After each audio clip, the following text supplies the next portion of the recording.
So we're just going to tape a shoulder now for instability. We're looking at primarily an anterior instability, so where the front part of the shoulder has been stretched or damaged, or after shoulder reconstruction. The movement we really want to stop is that arm lifting above and being forced backwards, and stabilising the front point of the joint where I was just probing with my thumb. Always again, for great adhesiveness, you use a skin prep, so using a tape adhesive, in this case a tough skin adhesive,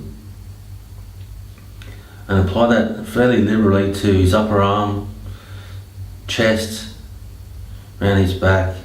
That again is going to take a bit of time. You always be conscious with your athletes to make sure they're not looking down and getting oversprayed. It's pretty toxic sort of smelling stuff.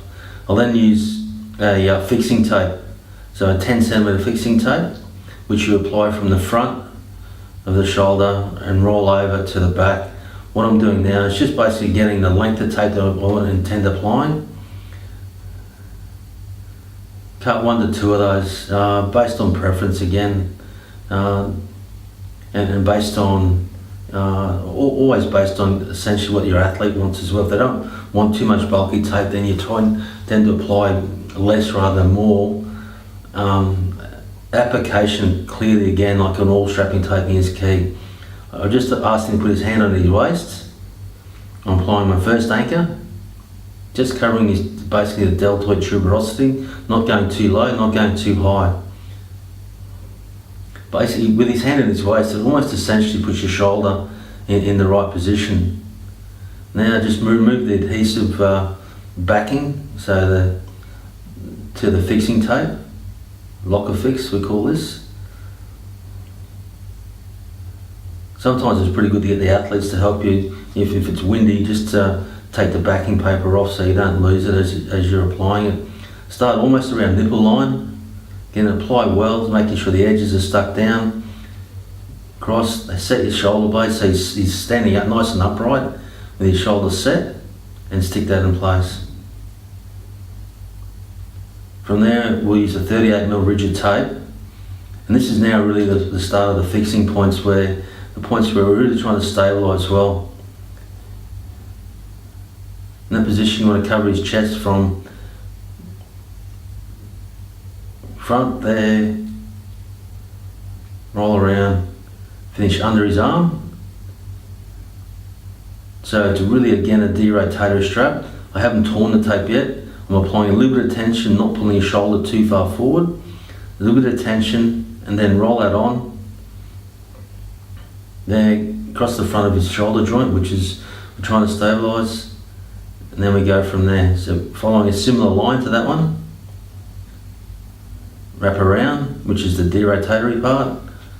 Apply the chest, stick into place. Make sure it sticks well and stays well in place. Again, the end points are important to make sure they're not lifting up. So just a quick check. Again, making sure that it's doing what I think it's doing, what we're aiming to do.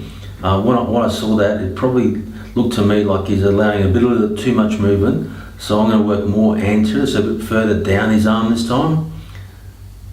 Did another 1 to 2 times, check again. Now I'm seeing better restriction, so a better wind up at that point.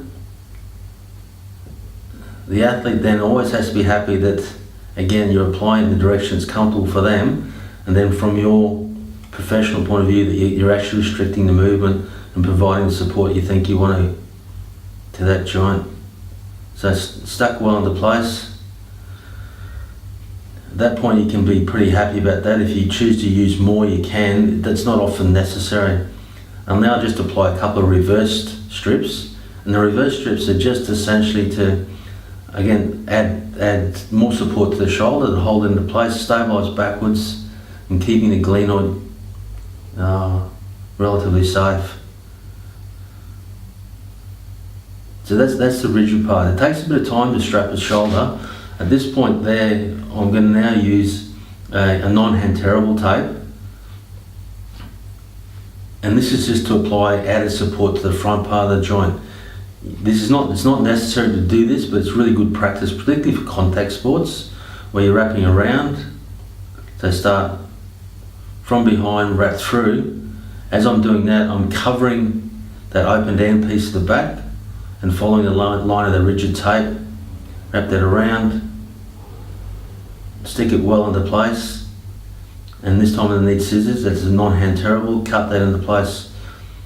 A lot of athletes will find that strapping tape tears during the course of a game. This is just an additional support and ensures and almost guarantees that it won't tear during your sessions. I had some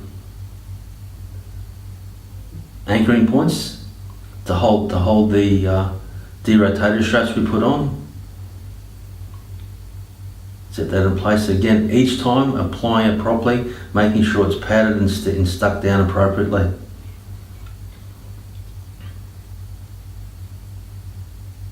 The longer you leave that now, so if you just leave that a couple of minutes, and guys will normally apply shoulder pads or apply the jerseys that are tender tight, really help at this stage, keeping that stuck in the place. You can see all the ends are stuck down nicely.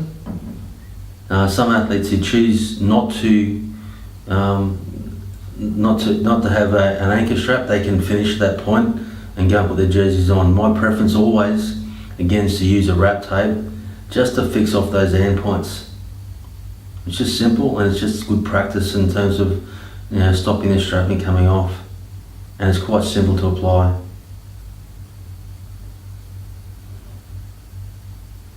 As you can see, quite a bit of work in getting one of these done, but when you do them, quite often you find you get very efficient and it's done quickly. Usually all these strapping tapes are done at the end of your strapping series, so ankles are done first and shoulders are done last. So that's Angus ready to go, ready to take the field, put his jersey on and go.